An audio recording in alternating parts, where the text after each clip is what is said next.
morning student. In previous lecture we discussed about the choose the correct option. Now we will discuss about the filling the blanks of this chapter, right? First is a place where animals are protected in their natural habitat is called dash. मेरे उस place को क्या बोलते हैं जहाँ पे animals को उनके नेचुरल हैबिटेट के अकॉर्डिंग क्या करा जाता है, प्रोटेक्शन प्रोवाइड करी जाती है, तो उसको क्या बोलते हैं हम? तो आंसर इज उसको हम क्या बोलते हैं? Century.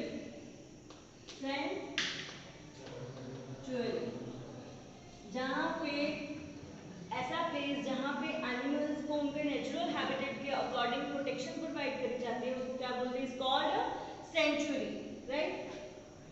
Species found in a particular area is known as dash. कहते हैं जो स्पीशीज एक पर्टिकुलर एरिया में ही पाई जाती है, मैंने आपको बताया था ना, कुछ एनिमल्स की स्पीशीज होती हैं, ठीक है, बर्ड्स की भी होती हैं, कि कुछ एक पर्टिकुलर एरिया में ही पाई जाते हैं और किसी जगह पे उसको नहीं पाया जाता, एक पर्टिकुलर स्टेट, एक पर्टिकुलर कंट्री, ऐसी ही जगह पे ही वो पाई जाती हैं और कहीं पे भी नहीं पाई जाती। जैसे वाइल्ड मैंगो का मैंने एग्जाम्पल दिया था, ठीक है, वो बायोस्फीयर रिजर्व में ही पाया जा रहा है। कौन से बायोस्फीयर रिजर्व में? जो मध्य प्रदेश में हमने डिस्कस करा था, ठीक है।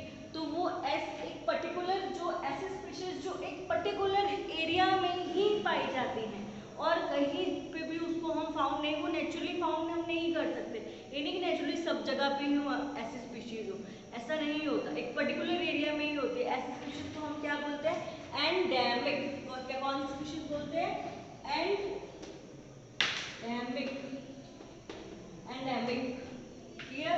ऐसी स्पीशीज को हम बोलते हैं एंडेमिक स्पीशीज बोला जाता है, जो सिर्फ एक पर्टिकुलर एरिया में ही फाउंड होती है। Okay, now next, migratory birds fly to far away places because of dash changes.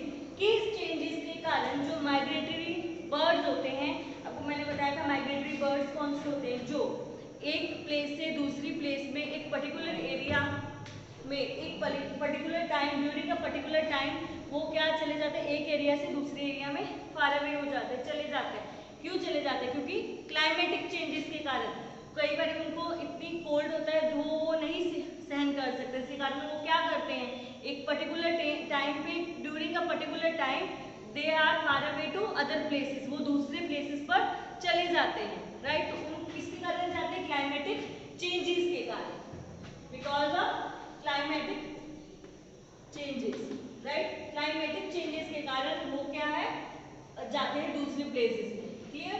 Now next, dash is the group of population which are capable of interbreeding. मैंने समझाया था इंटरब्रीडिंग का meaning क्या होता है, जो ऐसे एनिमल्स जो इंटरब्रीडिंग मतलब जो अपने बच्चे ऑफस्प्रिंग पैदा कर सकते हैं, उसको क्या बोलते हैं? इंटरब्रीडिंग बोलते हैं। तो वो जो खुद ऐसे पैदा कर सकते हैं तो उसको हम क्या बोलते हैं? वो क्या होती है? वो स्पीशीज होती हैं जो क्या इंटरब्रीडिंग कर सकते हैं, मतलब अपने ऑफस्प्रिंग को पैदा कर सकते हैं। क्लियर? अपने बच्चों को पैदा कर सकते हैं तो उसको क्या बोलते हैं? हम स्पीशीज बोलते हैं। Clear? Species is a group of population which are capable of interbreeding, जो इंटरब्रीडिंग क्या है, कर सकते हैं। क्लियर? फिर less number of trees means reduction in the use of death. जो लेस नंबर, यदि मैंने आपको समझाया था कि जब लेस नंबर ऑफ ट्रीज होंगे, जब ट्रीज की क्या है लेस हो जाएंगे, तब क्या हो जाएगा? किसका यूज कम हो जाएगा? कार्बन डाइऑक्साइड का यूज कम हो जाएगा, क्योंकि वो सबसे ज्यादा यूज कौन करते हैं? प्लांट से करते हैं। किसका? कार्बन डाइऑक्साइड का। और क्या छोड़ते हैं? ऑक्सीजन छोड़ते हैं हमारे लिए, रेस्पिरेशन के लिए। तो उसका क्या है? Reduction in the carbon dioxide. किसका रिडक्शन हो जाएगा? In the use of carbon dioxide. तो वो बढ़ जाएगी तो हमारे लिए प्रॉब्लम क्रिएट करेगी, तभी हमारे एटमॉस्फेयर का क्या हो जाता है? टेम्परेचर बढ़ जाता है। ठीक है?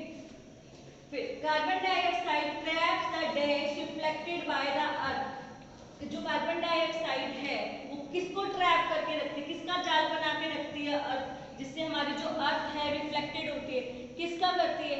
हीट का। हीट रेज जो होती हैं, जो कार्बन डाइऑक्साइड क्या करती है? हीट रेज को का एक पूरा ट्रैप करके रखती है, पूरा जाल बना के रखती है, जिसके कारण ग्लोबल वार्मिंग ग्लोबल वार्मिंग होती है और जिसके कारण हमारी जो अर्थ का टेम्परेचर क्या है, इंक्रीज हो जाता है। क्लियर? इसीलिए वो कौन सी रेज होती है, heat rays reflected the earth. Carbon dioxide किसको अफेक्ट करता है, हीट रेज को, इसके द्वारा अर्थ हमारी क्या रिफ्लेक्टेड होती है।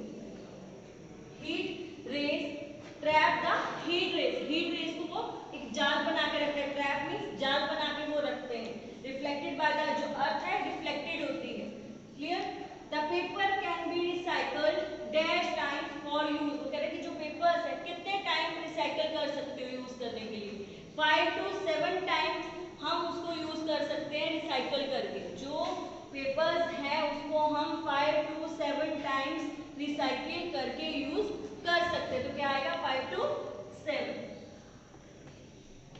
क्लियर? यहाँ पर मैंने क्या है, फिलिंग द ब्लैंक्स फिनिश्ड हो गए। Now we start the true or false of this chapter, right?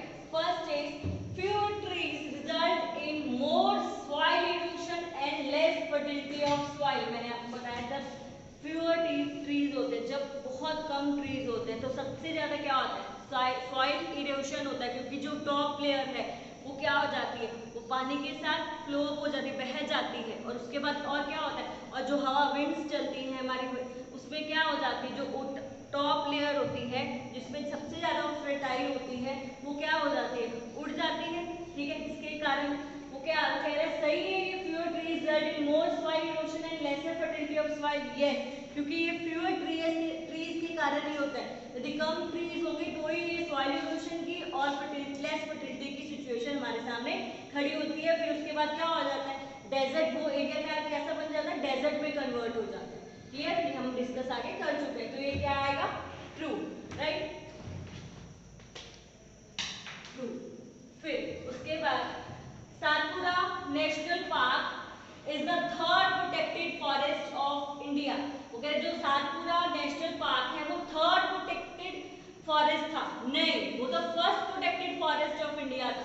ठीक है, तो ये क्या आएगा, फॉल्स है, क्योंकि जो सातपुरा नेशनल पार्क है हमने डिस्कस करा था कि वो फर्स्ट है जिसने प्रोटेक्टेड फॉरेस्ट का, फर्स्ट प्रोटेक्टेड फॉरेस्ट था वो, ना कि वो थर्ड प्रोटेक्टेड फॉरेस्ट है, इसलिए क्या आएगा, false, right. Third is to make 1 ton of paper. 1 ton paper बनाने के लिए वो कह रहे 5 to 7 fully grown trees are cut. जो फुली ग्राउंड मतलब फुल ग्राउंड वाले ट्रीज को कट करा जाता है, जबकि अच्छे से वो पत्ते वो सब कुछ अच्छा हो, तो क्या हो जाता है कि वो कह रहे हैं 5 to 7 ट्रीज को कट करा जाता है। नो, 17 ट्रीज को कट करा जाता है 1 टन लेने के लिए।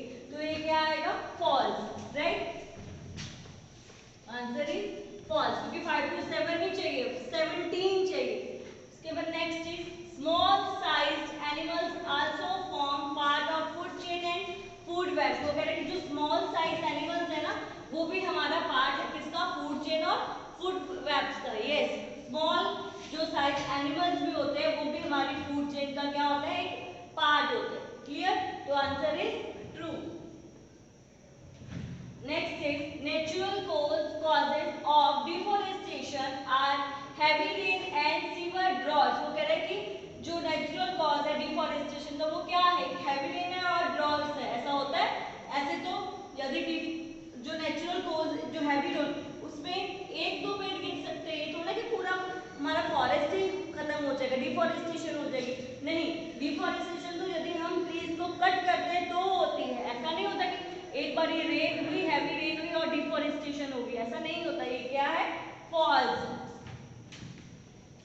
राइट। तो 6th is natural balance is disturb due to deforestation. जो हमारी अर्थ का नेचुरल बैलेंस है इज डिस्टर्ब, वो डिस्टर्ब हो जाता है किसके कारण, ड्यू टू डिफॉरेस्टेशन, राइट। तो ये क्या है, राइट है, ट्रू है।